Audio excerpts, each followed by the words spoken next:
I'm currently en route to Singapore's Changi International Airport, where I'll be departing from this evening on my flight to Doha, Qatar, on board Qatar Airways Q-Suites business class.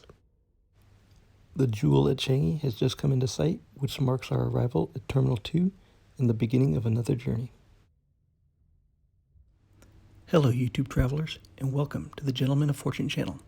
Join me on my travels around the world, and together we'll review the latest in flight and lounge offerings, find out how various airlines' first and business class products stack up, sample their catering, and indulge in their finest champagnes. Together we'll experience the best of the best, and maybe some more obscure ones too. So be sure to subscribe and hit that notification bell so that you won't miss a thing. And now I invite you to sit back and relax as we get this next adventure underway.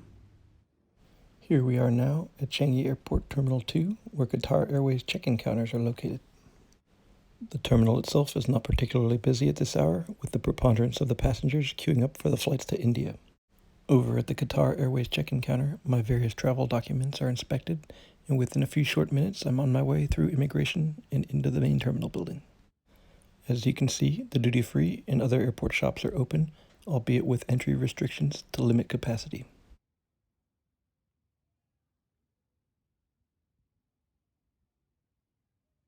The check-in process was actually so quick that I arrived at my departure gate before it was even open. And now here's a look at the aircraft that will take us to Doha, which according to Flight Radar 24 is a 777-300ER.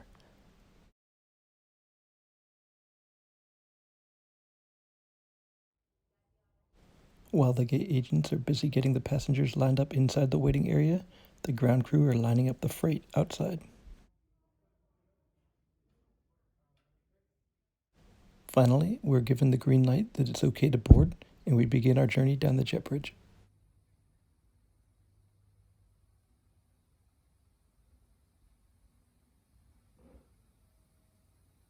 Here I arrive at and pass through the L1 door.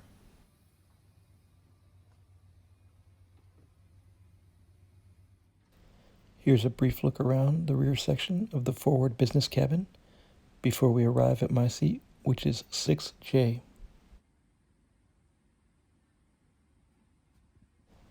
As you can see, the seat is very stylish in gray and white tones with accents of maroon.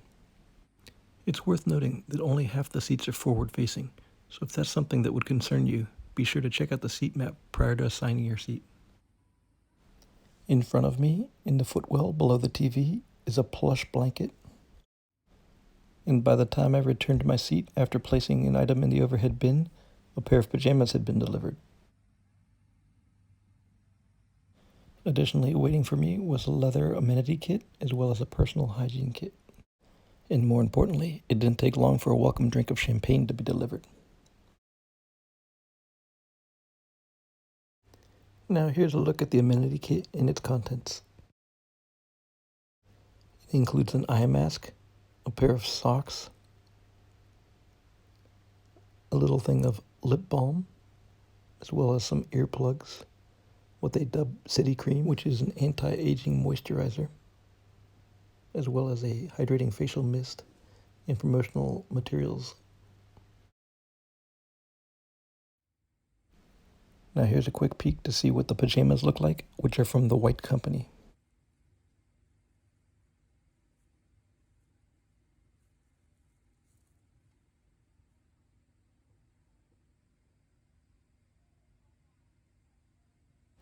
Also included in the bag is a pair of slippers.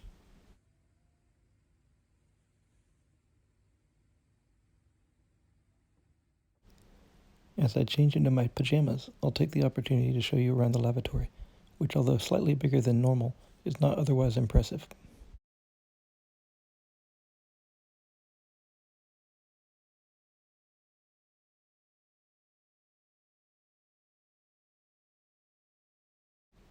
Back at my seat, I take advantage of one of the pre-packaged refreshing towelettes, and now let's have a look at the menu, shall we? Even though this flight is over 7 hours long, it is still intra-Asia, which means that the food offerings and the champagne are not quite as good as they might otherwise be on an intercontinental flight. All things being equal, however, they still have an impressive variety, especially when it comes to the different beverage choices.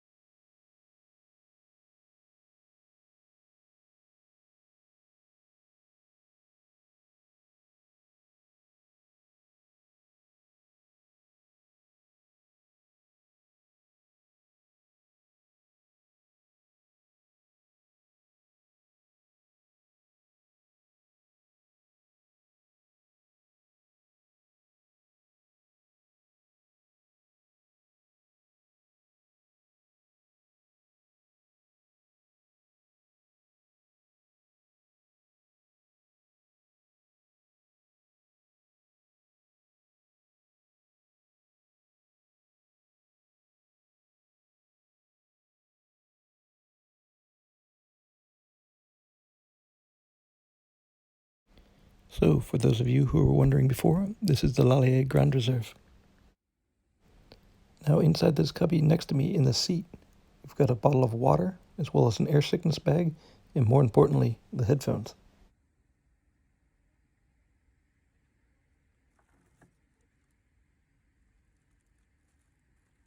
Let's take a quick look at these.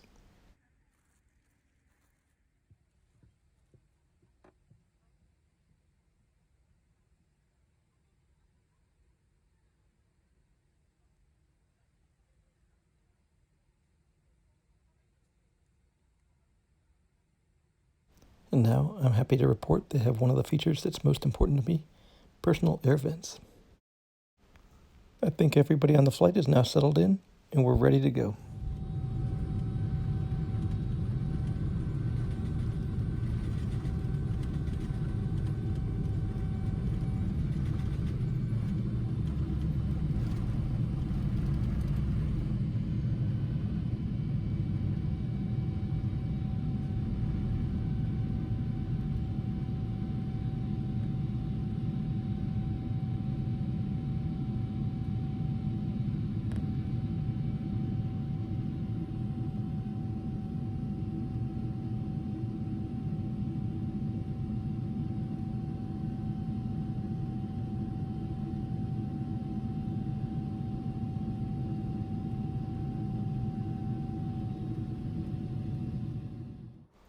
After takeoff, I'm brought a fresh glass of champagne, as well as some warm nuts, which have a sort of lemon glaze.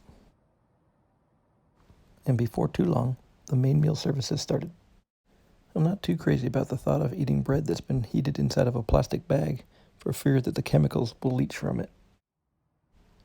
At any rate, here's a look at today's soup of the day, which was parsnip, with what appears to be a sizable serving of palm oil. And here's the bread, now freed from its plastic.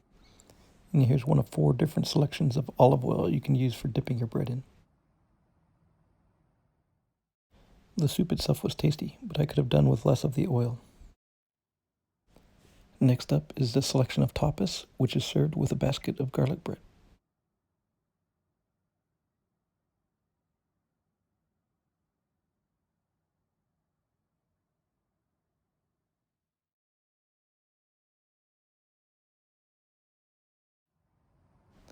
For my main, I had the braised beef brisket with the egg fried rice, which was tasty, but not necessarily that impressive for a business class meal.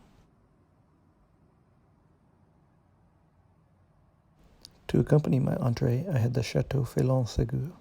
Surprisingly, it had almost no taste, which sometimes happens at altitude, but in this case, it was so acute that I legitimately thought I might have COVID for a few minutes.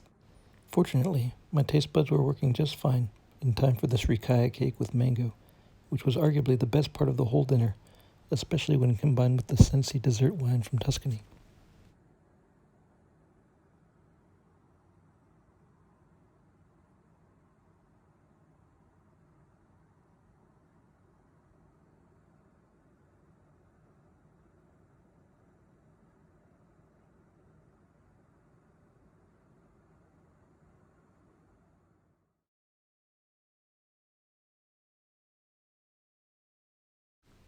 The meal service finished about a third of the way to Doha, which meant that there was still plenty of time to get some sleep.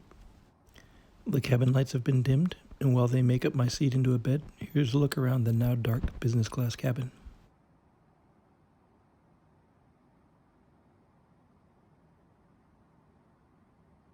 And here we are back again at my seat in the comfy bed.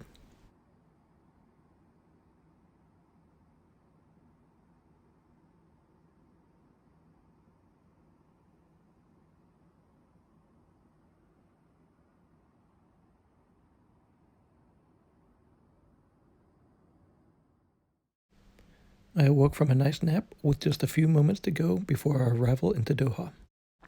Overall, it was a pleasant flight and I got some good rest, but I wish that the entrees could be a little bit better on their intra-Asia flights. Despite being early in the morning, it was quite busy when we arrived in Doha, and this combined with some construction around the terminal led to a lengthy taxi.